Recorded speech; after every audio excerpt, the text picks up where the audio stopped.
Ah, bueno. Presión capilar y las Bien, ¿dónde nos quedamos ayer? En la ley de la play. En la ley de Laplace. ¿Cómo? A ver, bonito inglés. La play. Ah, muy bien. Yo, como que trajo alguno nomás, Laplace. La plaza.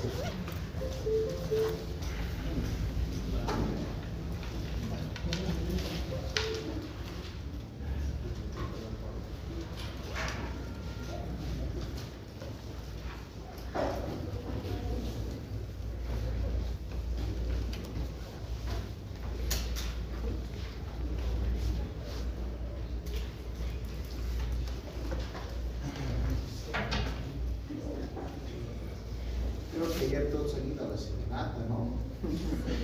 Sí, mermados están. ¿Cómo ha sido? Ah, Mucho frío, sí, doctor. ¿Cómo van a ¿frío? noche? esta voz ya también, abuela parece. Claro, brillado.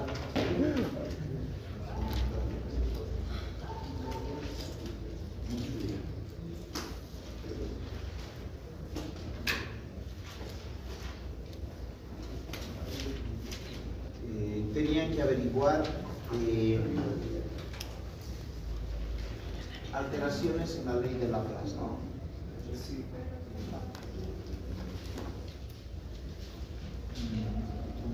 Acá. Bien. Habíamos mencionado el día de ayer, entonces, que la ley de Laplace, en realidad, a grosso modo, me medía la presión que necesita un alveolo para no colapsar. Tenía que ver mucho con el radio. En realidad era una ley que tenía que ver mucho con el radio. Pero la primera pregunta es, ¿la ley de Laplace siempre se aplica solamente al tracto respiratorio? ¿O se puede aplicar a otros sistemas u órganos? Puede ser para vasos.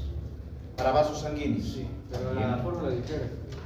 La fórmula difiere, pero la ley en sí está marcada, porque hemos dicho que la ley de Laplace no era específica en medicina, es una ley física. ¿En qué otras patologías podemos nosotros hacer uso de la ley de Laplace? ¿Alguien? ¿En aneurismas? En aneurismas. ¿Por qué? Porque está. ¿Qué es un aneurisma? Primero, vamos con usted. ¿Qué es un aneurisma? ¿Qué entienden ustedes por aneurisma? El aumento de lo que sería el calibre. Calibre, ¿no es verdad? ¿Han visto? ¿Se han dado cuenta? Tiene que ver con calibre. ¿Está claro? Entonces ahí también ubicamos, puede ser a nivel cerebral, ¿sí? Ahora también, otro lugar donde podemos aplicar la ley de Laplace, a ver, aneurismas, perfecto, ¿vale? En los vasos del abdomen.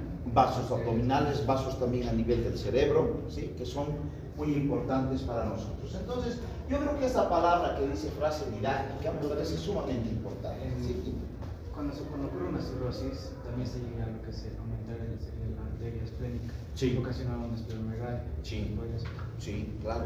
Tiene que ver todo con diámetros. ¿Y quiénes favorecen, aparte de diámetros de los alveolos, los vasos sanguíneos? Los vasos sanguíneos se basan en diámetros, ¿se acuerdan o no?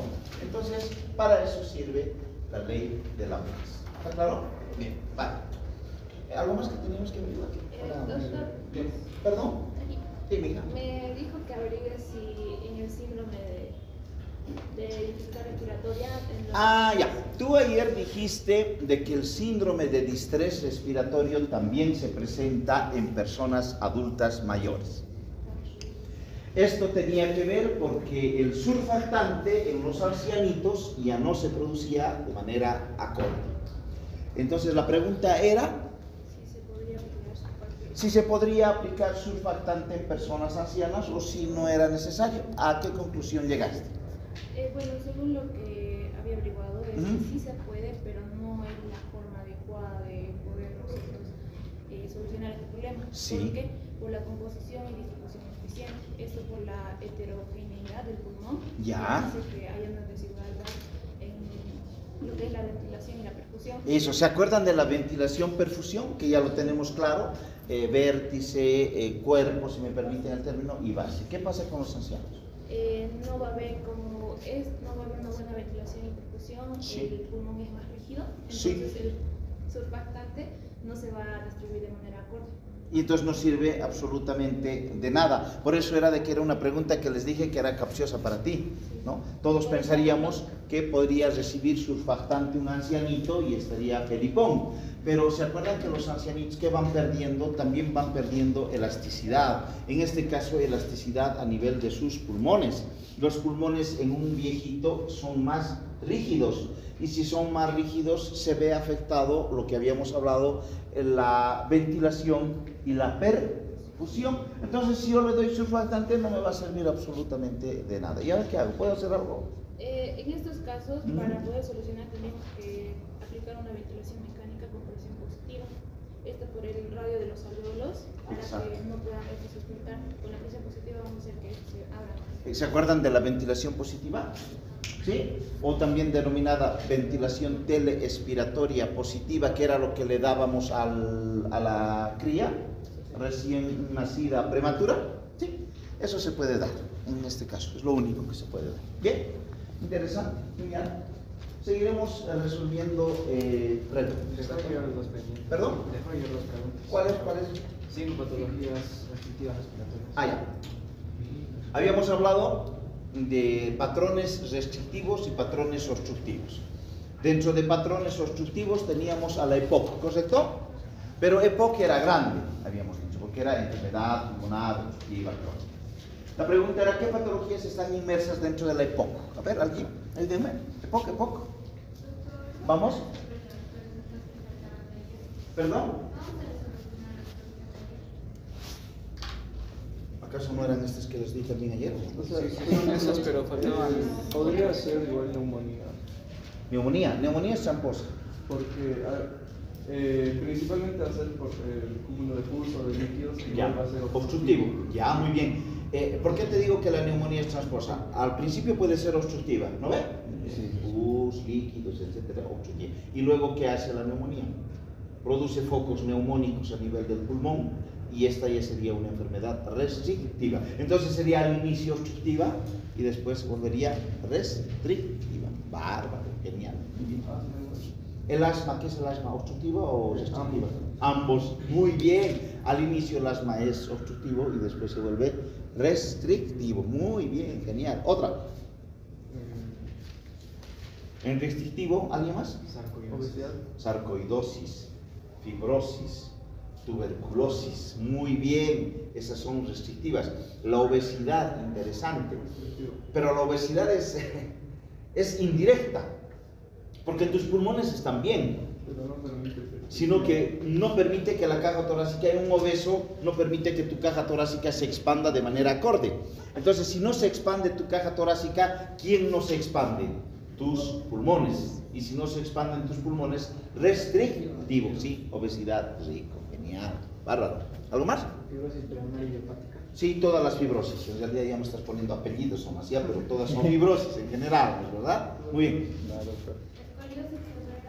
Escoliosis. La escoliosis o la cifosis tienen que ver con alteraciones de la columna vertebral. Esa es igual que la obesidad, son de manera indirecta. ¿Por qué? Porque no pueden ellos realizar el proceso de la inspiración. Y ahorita vamos a ver que hay 3 tipos de inspiración, o de 3 trabajos inspiratorios. Vale. Doctor, ¿el edema pulmonar contaría como restrictivo? Edema pulmonar, sí señor, un proceso restrictivo. Bárbaro, genial, muy bien. ¿Qué es la EPOC? ¿Alguien o nadie siempre EPOC entonces? Nos faltaría, creo que ya con restrictivo lo tenemos clarísimo. Con EPOC no, nadie. Bronquitis crónica. Bronquitis crónica. Todo lo que produzca, en realidad, si se están dando cuenta, las EPOC tienen una trampa, pues todas son las que producen moco, en exceso. Si producen moco es obstrucción, pues lo ve. Fumatéricos, por ejemplo, están en EPOC, porque producen moco. Todas las itis producen un moco, ¿no es verdad? Bronquiolitis, bronquitis, vale, muy bien, ¿qué más? Enfisema. ¿Qué era el enfisema pulmonar? ¿Tienes? ¿Qué es el concepto de enfisema pulmonar? Destrucción de las paredes de los alveolos. Muy bien, bárbaro. También un proceso EPOC, ¿de acuerdo? Doctor, ¿y las personas que están expuestas a gas lacrimógeno también entrarían como obstructivas? Uy, qué peludo. ¿verdad? Cuando los gasifican. O sea, inflama. Claro, es un proceso inflamatorio, producción de moco, sería obstructivo. Obstructivo. ¿Sí? Vale, listo. Bien. Seguiremos resolviendo las preguntas, ¿de acuerdo? Esto es solamente, cuidado porque todo toman apuntes ustedes, ¿no? Es cuestión de identificar nomás. Existían tres trabajos inspiratorios, ¿se acuerdan? ¿Cuál era el primer trabajo inspiratorio? Eso está en Gaito, sino que esto está adaptado. Trabajo elástico, Elástico. trabajo de resistencia y trabajo por fricción. Exacto. Elástico, de resistencia y por fricción. ¿De acuerdo? En esos tres trabajos respiratorios están incluidos estos, que ustedes ya los conocen, que hemos visto. ¿Sí? Primero, doctor, para mí inspirar es lo más fácil del mundo. Claro, a veces lo hacemos de manera inconsciente, ahorita están inspirando y acaso están pensando en inspirar. Pero ¿cuándo se vuelve esto peludo? Cuando ustedes están enfermos del tracto respiratorio, porque ahí es difícil inspirar. Tan difícil es inspirar que nuestra inspiración en realidad no es profunda. ¿Cómo se vuelve la inspiración cuando uno está enfermo del aparato respiratorio? Se vuelve superficial, ¿no? Eso quiere decir que es igual que el corazón. El corazón, cuando hay taquicardia, ¿qué hace? Pero no expulsa gran cantidad de sangre. Es igual en el respiratorio. No meto, ¿cuánto tendría que meter legalmente en una inspiración normal? 500, ¿se acuerdan? O 0.5 litros, ayer habíamos mencionado. Pero si yo hago...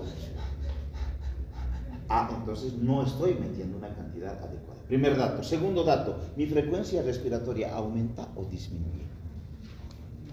Cuando uno tiene problemas respiratorios, aumenta. Aumenta. ¿Cuánto deberías respirar normalmente? 15 a 20. 15 a 20, ¿sí? Por minuto. En un paciente que tiene problemas respiratorios, más de 20. Entonces quiere decir que mi inspiración no está venciendo, ¿qué cosa? Él ha dicho, problemas elásticos, problemas de fricción. Entonces ahí tengo problemas. ¿Con quiénes? Con estos principales órganos. ¿Cuáles son? El diafragma, el principal. Habíamos dicho que el diafragma es el músculo inspiratorio por excelencia. ¿Sí? Dice acá, el esfuerzo que realiza el diafragma para generar una gradiente de presión negativa dentro del tórax y así permitir la entrada de aire. Cualquier patología que afecte a mi diafragma, ¿sí? Entonces me va a dar la incapacidad de generar un trabajo adecuado inspiratorio. ¿Qué patologías será incluido el diafragma? Ya. Otra, la miastenia gravis. ¿Qué hacía la miastenia gravis? Afectaba a los receptores de acetilcolina y no había, en este caso, una buena contracción del músculo esquelético y uno no podía respirar. ¿Se dan cuenta? Entonces, esencial a nivel del diafragma. Otro, trabajo de inspiración de los músculos accesorios. ¿Eso qué quiere decir? Yo no solamente inspiro por mi diafragma, sino que cuando yo inspiro de manera profunda, me veo obligado a inspirar ¿por quién? Por los músculos accesorios. ¿Cuáles eran? Esternocleidomastoideos, escalenos, intercostales externos. ¿Se acuerdan? ¿Sí? Entonces dice, cuando el trabajo del diafragma no es suficiente, otros músculos, como los que ya hemos mencionado, aumentan el esfuerzo para facilitar la entrada de aire. ¿Qué importancia clínica tienen los músculos accesorios? Su uso indica dificultad respiratoria y se observa en patologías como el EPOC. Ahí está. Y miren, ¿por qué al asma no le metemos al EPOC? Porque es obstructiva también. Porque Padilla nos ha dicho que puede también ser restrictiva, entonces por eso tenemos que sacarla de esta clasificación netamente obstructiva. ¿La tienen? Sí, vale. Y el segundo, o digo el tercer trabajo, que es el que nos ha mencionado el Padilla, que es resistencia de la vía aérea a la elasticidad pulmonar.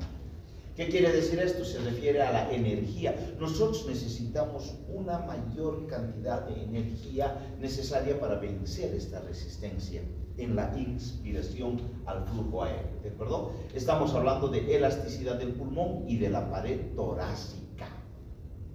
O sea, cualquier afección, cualquier patología que afecte a la pared torácica o a la elasticidad del pulmón hace de que yo no pueda inspirar bien. Tengo que vencer esta tercera barrera, que es la más importante. ¿Sí? ¿Qué importancia clínica tiene la tercera descripción, el tercer trabajo de inspiración, que es elasticidad y resistencia a la vía aérea en enfermedades con aumento de la resistencia? ¿Cuáles son? Asma, bronquitis crónica. Estos son o estarían metidos acá dentro de obstructivas. A la alteración de la elasticidad, fibrosis. ¿Qué serían estos? Restrictiva. ¿Se acuerdan? Entonces, tiene que ver con esos componentes. ¿Sí? ¿Vale? Muy bien. La cuarta pregunta creo que era esta. El parasimpático nos afecta bastante al tracto respiratorio. ¿Por qué nos afecta tanto el parasimpático al respiratorio? Si generalmente el parasimpático era buen tipo, casi en todas nuestras actividades de otros órganos, era el que nos regulaba, era el que le decía, oye, simpático, no te rayes, ¿no ve? ¿O no? ¿Se acuerdan? El parasimpático es ese cuate que le dice al simpático, ya no te rayes, te estás rayando, buscas vasoconstricción, aumentes la frecuencia cardíaca, aumentes la frecuencia respiratoria, yo te voy a reducir, te tranquilizo. Pero acá el parasimpático tiene un efectito medio feo detalle, o sea, no nos gusta mucho en el tracto respiratorio. ¿Por qué? Lleva señales a través del nervio vago, lo que hace que libere acetilcolina, va hacia los receptores M3, produciendo lo que sería hacia los músculos. M3 me dices, ¿qué quiere decir M? Muscarínicos. El mejor secreto que yo les voy a dar, ya les estoy adelantando, verde que hagamos nervioso, verde, o sea, no creo que lleguemos a fisiología del sistema nervioso. Doctor, es importante el sistema nervioso, es importantísimo. ¿Qué pueden hacer? ¿Qué tienen que saber del sistema nervioso? Tienen que saber neurotransmisores, sí o sí. ¿Sí? Léanlos por su cuenta, ya les he dicho, ¿sí? Léanlos por su cuenta. Neurotransmisores. ¿Qué más tienen que ver para tener una idea del sistema nervioso? Receptores, por favor, receptores. Les estoy recalcando una y mil veces que cualquier fármaco, que cualquier neurotransmisor, que cualquier neuroactivador, en este caso, siempre actúan en base a receptores. ¿Qué quiere decir eso? Que uno puede utilizar o tener una función de acuerdo al receptor y tener otra función antagonista de acuerdo al receptor donde actúe. ¿Está claro? Eso tiene que saber, y luego tiene que saber el sistema nervioso autónomo, es decir, el simpático y el parasimpático. ¿Qué acción tiene? A ver, Padilla, ¿qué decías? Del parasimpático. El parasimpático por el nervio vagal, el cual va a liberar acetilcolina en M3, que serían los muscarínicos. Y estos son los que causan broncoconstricción, incrementan las secreciones mucosas y vasodilatación. Y esto tiene mucha relación con la siguiente pregunta, que es la atropina. Bueno, sí, todavía no hay ¿qué estimula al parasimpático? Puede ser humo, polvo o gases, lo cual va a estimular este reflejo vagal y va a haber una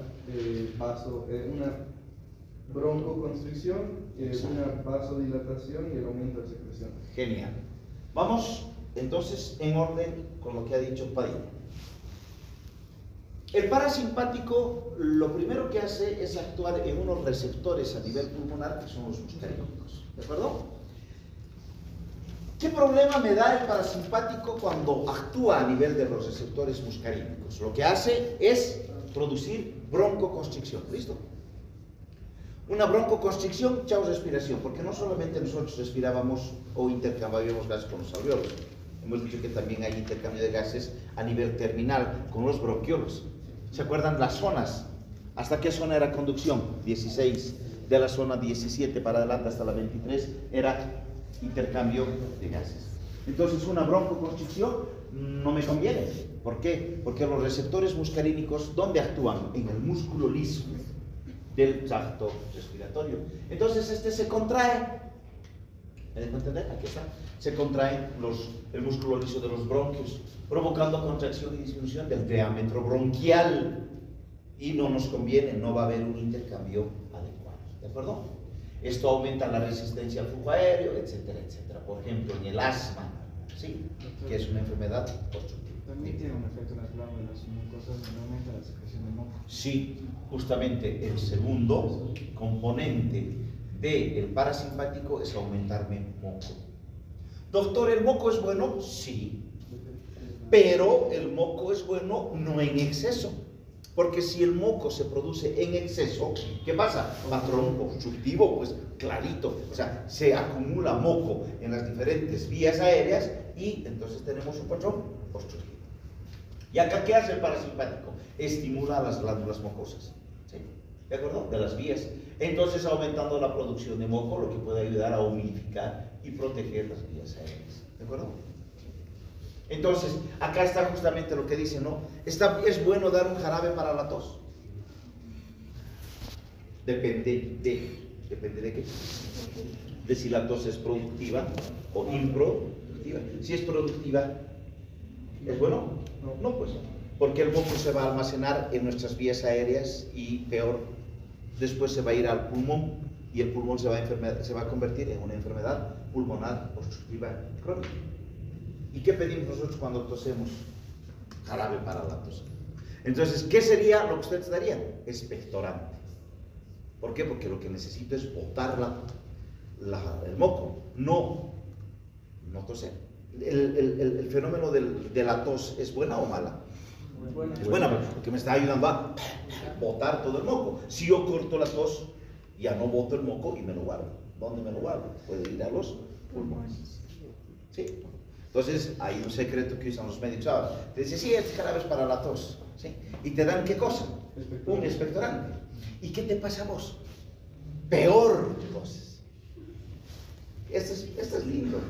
Y dicen, puta, ese doctor, una vaina. Desde que estoy tomando este jarabe, estoy tosiendo más. Pero eso no les decimos. Claro, entonces unos días más y después ya está más tranquilo. Pero esos días son complicados, no los hablan feo. Nosotros somos astutos, no los damos para que tosen más. ¿Vale? Muy bien. Y luego produce vasodilatación, dice, ¿no? En la mucosa respiratoria. Esto es bueno, este es un mecanismo compensatorio de estos dos. ¿Por qué? Porque promueve el flujo sanguíneo en la mucosa, favoreciendo la función de las glándulas y humidificarlas, porque lo que tenemos que hacer es humidificar. ¿Vale? ¿Hasta ahí está bien? Genial. Parece que mi parasimpático entonces va a producir broncoespasmo y enfermedades respiratorias agudas. Ahora sí, nos decía Padilla, hay un plan B, tenemos que solucionar la acción del parasimpático. Uno de los componentes más importantes es la atropina. ¿Qué hace la atropina? Este va a causar un bloqueo colinérgico. Eso. Este se centra más en lo que sería desde M1 a M5, o sea, los muscarínicos. A todos los muscarínicos, a todos los receptores muscarínicos actúan. Y este se usa mucho en asma y NEMOC. ¿Por qué? Porque este causa una broncodilatación. Claro. Es un antídoto contra intoxicantes colinérgicos y reduce las secreciones. Y se usa igual antes de cualquier intubación o cirugía. ¿Por qué? ¿Por qué se usa en cirugías? Porque O antes de intubar a un paciente o antes de realizarle una cirugía, les tiran atropina. ¿Por qué creen? Porque esto va en conjunto con lo que mencionamos de ventilación protectora. Ventilación protectora, y también cuando uno está anestesiado y cuando uno está con intubación, tiende a producir mayor cantidad de moco. Y con la atropina evitamos la hipersecreción de moco. ¿Me dejan entender? Entonces, ¿la atropina qué hace? La atropina va a ir a actuar en los receptores muscarínicos, los bloquea. Si los bloquea, ¿quién no actúa? La acetilcolina. Si no actúa la acetilcolina, no hay broncoconstricción, sino más al contrario, ¿qué hay? Broncodilatación. ¿Qué pasa a nivel de las células mucosas? La atropina reduce la producción de moco, ¿sí? E inhibe la estimulación parasimpática de las glándulas. ¿Qué tal? Entonces es muy buena la atropina. bárbaro, se utiliza en muchos otros aspectos, como ha dicho Padilla, en cirugías, para evitar de que produzcan mayor moco y se broncoaspiren con su propio moco, ¿me dejo entender? ¿Sí? Longe moco. ¿Vale? Doctor, en intoxicación por órganos fosforados también. Aquí está bien. Puede usarse en casos de intoxicación por órganos fosforados, inhibidores de la acetilcolinesterasa. ¿Se acuerdan que uno, por qué se moría? Pues había veneno de la viuda negra. Esto era cuando habíamos visto contracción de músculo, veneno de viuda negra, el curaré, habíamos visto los órganos fosforados. ¿No ven? ¿Por qué uno muere cuando toma órganos fosforados, o sea, raticida? Por el bloqueo. Porque no. Porque existe broncoconstricción, pues también. O sea, por falta de respiración llega uno a morir. En cambio, como produce broncodilatación, entonces no pasa nada, ¿de acuerdo? Inhibidores de la acetilcolinesterasa, contracción del músculo, para contraer efectos parasimpáticos. Entonces, dense cuenta ustedes cuán importante es el uso, por ejemplo, de atropina. Existen otros también importantes que producen más o menos lo mismo, pero si ustedes ven en emergencias médicas, el uso de la atropina en aspectos respiratorios son muy importantes. ¿Lo tienen? Sí. Bueno.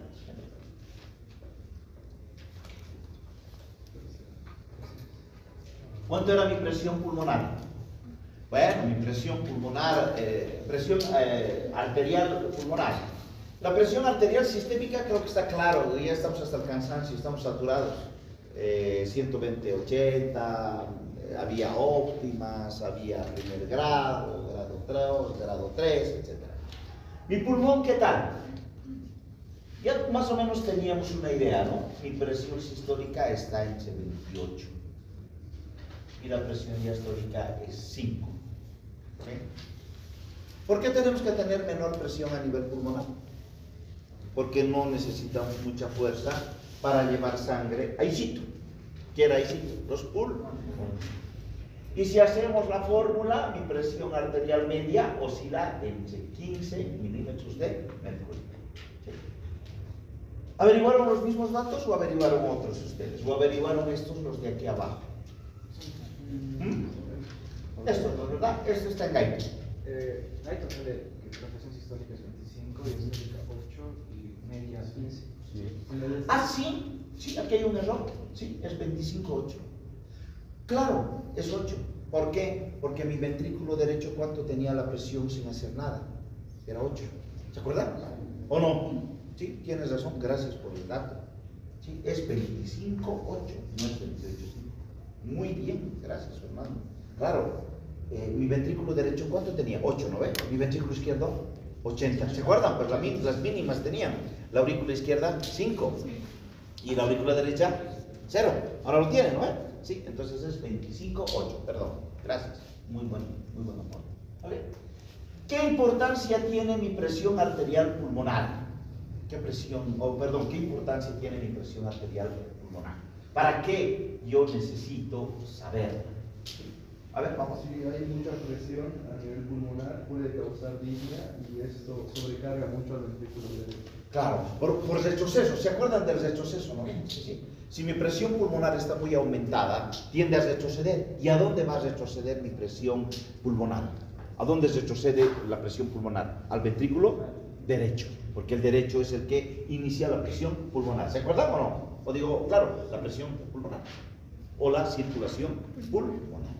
Entonces, cualquier afección del ventrículo derecho, lo primero que me va a afectar es la presión arterial pulmonar.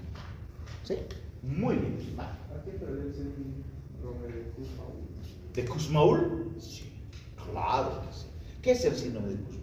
Es una indusitación a nivel radicular. Igual está el pulso del Kussmaul, que es cuando hay una inspiración baja a este nivel. Sí. No me acuerdo. ¿No han visto ustedes la yugular cómo se distiende en esos pacientes? Cuando ustedes ven una distensión de la yugular, que es el de Kussmaul, inmediatamente, ¿qué dicen?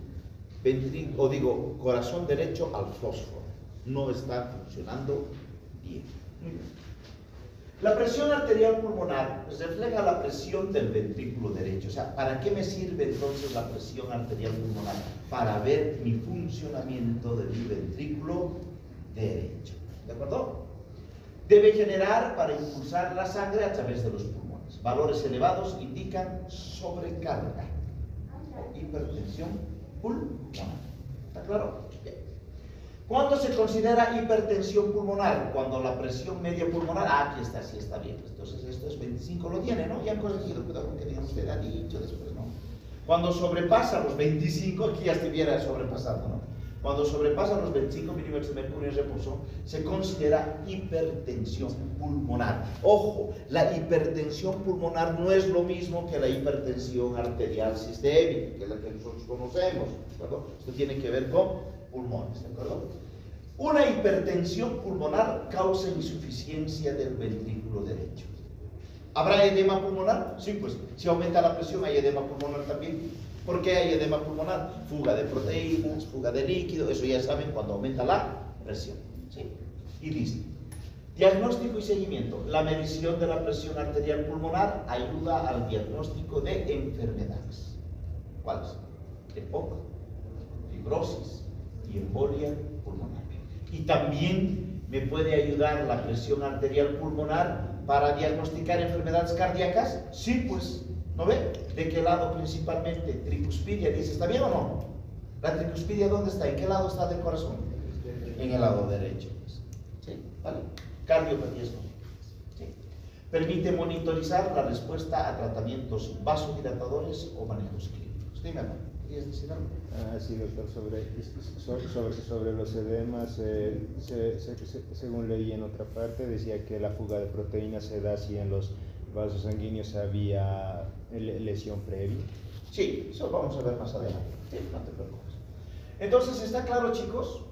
¿Qué es la presión arterial pulmonar? Sus valores 25,8, ¿sí? Su media, ya saben cómo se saca la presión arterial media, es 15, y me sirve principalmente para generar problemas de corazón derecho, me sirve para el aumento, para determinar edemas pulmonares y alteraciones cardíacas, y también nos sirve para monitorizar tratamientos vasodilatadores. ¿Por qué? Porque si se dilatan los vasos, los primeros que se van a dilatar son los vasos pulmonares.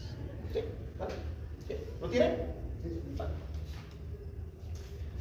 Bueno, esto vamos a hacer mañana, la presión, o perdón, el lunes, la presión de enclavamiento, ¿de acuerdo? Y ya vamos a ir resolviendo más preguntas. ¿Sí? ¿Vale? Eso sería todo.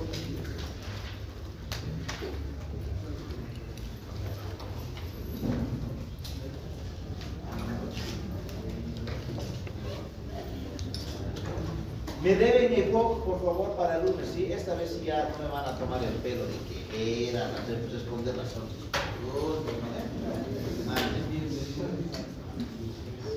Lo primero que voy a hacer el lunes es EPOC.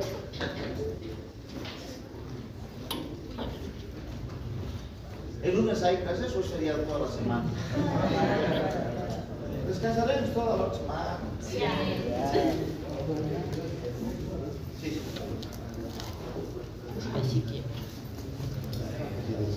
¿Qué días son feriados? ¿Jueves y viernes? ¿Jueves y viernes? Todavía no sé. Pero de verdad creo que están esperando, creo que quieren sacar martes más. Si es así, nosotros viernes más retiramos.